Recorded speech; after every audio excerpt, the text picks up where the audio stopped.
অনেক জল্পনা কল্পনার পর অবশেষে চালু হলো নরসিংদী কমিউটার ট্রেন। বুধবার ২৬শে মার্চ সকাল ৬টা বেজে ৪৫ মিনিটে ৩৬ যাত্রী নিয়ে ট্রেনটি কিশোরগঞ্জের ভৈরব রেল স্টেশন থেকে ঢাকার উদ্দেশ্যে ছেড়ে যায়। ট্রেনটি প্রতিমধ্যে ৯টি স্টেশনে যাত্রাবিরতি দিয়ে সকাল ৯টা বেজে ৫ মিনিটে ঢাকার কমলাপুর রেলওয়ে স্টেশনে পৌঁছায়।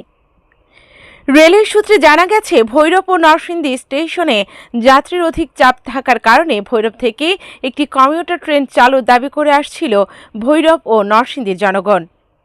ইঞ্জিন ও কোচ সংকটের কারণে বাস্তবায়িত হয়নি দাবিগুলো। এই ট্রেনটি চালু হওয়ার পর ভৈরব থেকে ঢাকাগামী যাত্রীদের মধ্যে স্বস্তি ফিরেছে।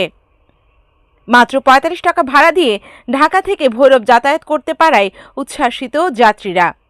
এছাড়া নারী যাত্রীদের জন্য আলাদা একটি কোচ দেওয়ায় রেলওয়ে কর্তৃপক্ষকে ধন্যবাদ জানান যাত্রীরা।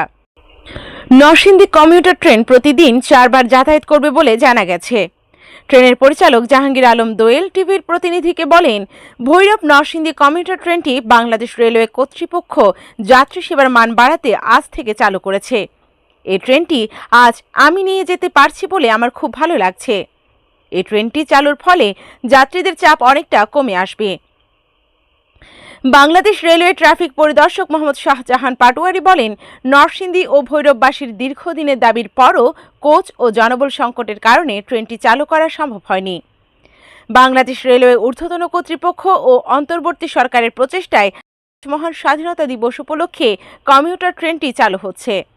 এতে করে যাত্রীদের স্বল্প খরচে রেল ভ্রমণ ও রেলওয়ের রাজস্ব বাড়বে।